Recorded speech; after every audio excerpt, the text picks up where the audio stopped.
Hello, my name is Dustin Fisher. My Pachachka is on the differences of anime and why it is enjoyed widely between all countries around the world. However, there are some people who all share a common misconception of anime and claim that it may be sexist or even vulgar. While their opinions are valid in some cases, that's not how it is in all cases. I'll get into that a bit later. Anime is a Japanese product that was viewed by the world in the 1970s. The term anime refers to animation. Outside Japan, anime is a term used to specify its Japanese roots and is seen for its colorful graphics, vibrant colors, and fantastical themes. Now, anime is classified into numerous genres targeting diverse audiences. The history of anime can be tracked back to the early 20th century. The famed fathers of anime are Shimikawa, Kyushi, and Kiriyama, who started it in the 1910s. Anime films started being produced and adapted during World War II. By the 80s, they took over the world with films like Akira and shows like Dragon Ball. Some even won Academy Awards like Spirited Away in 2002. Some of the common misconceptions of anime are that they are made for only children or adults. The ones that they're referring to when they say children's shows are like Dragon Ball Z, Digimon, and Pokemon. However, these are just genres of a youthful audience. Some like these are mostly viewed by kids, but that's not all animes. The misconception of all animes being perverted or are people referring to genres like fan service, harem, ecchi, and hentai. However, these are not all that's out there.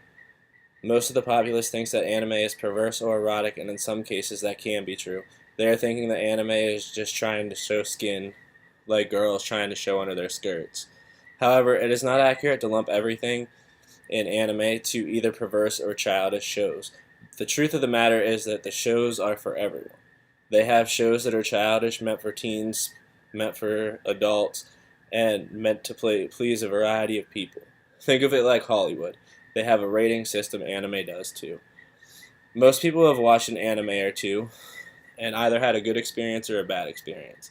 For me, I remember staying up late watching shows like Yu Yu Hakusho, about a spirit detective who saves the world, and Bleach, about a soul reaper who fights the good fight. Shows like that are what got me into anime. The teen versions of anime are fighting shows like Dragon Ball Z, Bleach, Yu Yu Hakusho, and Fairy Tail. Or even shows you grew up watching as a kid and just said that you were too old for, like Dragon Ball Z, Pokemon, Digimon, or even Avatar. They are all animes of specific genres and are enjoyed by many. Some animes are pretty common and may have been heard of before. Some of today's shows are like Fairy Tail, Pokemon, Digimon, Dragon Ball Z, Attack on Titan, Bleach, Yu Yu Hakusho, Inuyasha, Full Metal Alchemist, Magi, Sailor Moon, Sword Art Online, Yu-Gi-Oh, and Death Note. Some of these are kids shows, some are for teens. The point is that they have all genres and are not anime specific. There are animes out there that are not offensive to women or children. There are kids shows and genres like romance, comedy, or even drama. Some of them are slice of life, meaning that a show is expressing the real world and how some people would handle it. A romance anime could bring a tear of joy to your eye or make you mad at one of the characters, just like Hollywood's version of it, like a show called Rumbling Hearts. Many people probably haven't heard of it, but it's a drama, romance, comedy, and it had me on the edge of my seat. My point is that there are shows geared towards women, men, children, and teens, and many of them are non-offensive.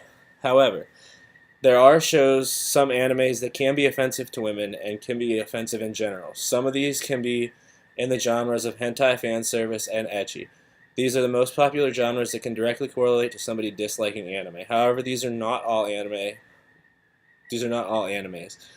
As I said before, they are just a bit of a genre that make up the anime industry and cannot be held to the standard of this is all anime. I get why some people think that anime is offensive and some are stuff like fan service anime.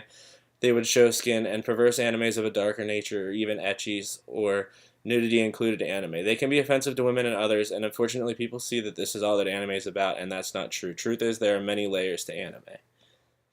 The meaning of light novel was given because it has between 40 and 50,000 words, typically no more, and is directed towards a younger audience.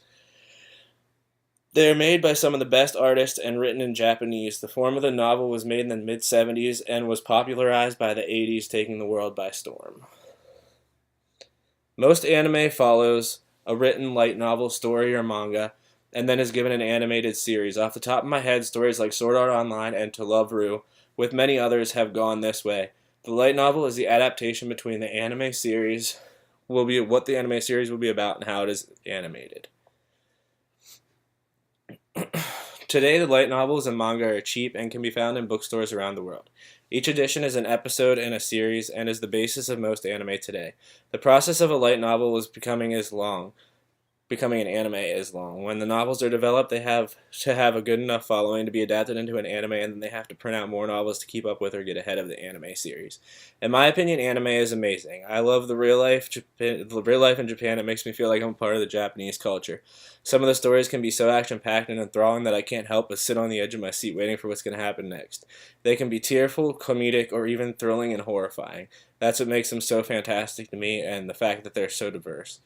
I got into anime when I was a kid watching shows like Pokemon, Digimon, Dragon Ball Z, and Sailor Moon. These shows fascinated me with what anime could do. I was enthralled that these fictional people could get hurt so bad but still be alive and not be hospitalized. The shows fascinated me as I watched with my little eyes and watched an anime for the first time. However, as I became a teenager, I stopped watching kid shows like that and grew into a more adult shows. For example, I'd stay up late to watch shows like Bleach, Inuyasha, Cowboy Bebop, and Yu Yu Hakusho. These were the action-packed animes that I liked to watch then, and they are still interesting in their own way. Even today, I still watch many anime shows, probably more than I watch TV shows. The thing that I like about anime is that it is unpredictable. Unless you read the light novels or manga, you have an idea of what's going to happen. Today, anime is becoming so popular that animes are becoming like movies and live-action shows like Attack on Titan and Sword Art Online, to name a few. The books make the series makes the buzz, and it just so happens to determine how it keeps going. Mega corporations that make them, like in America.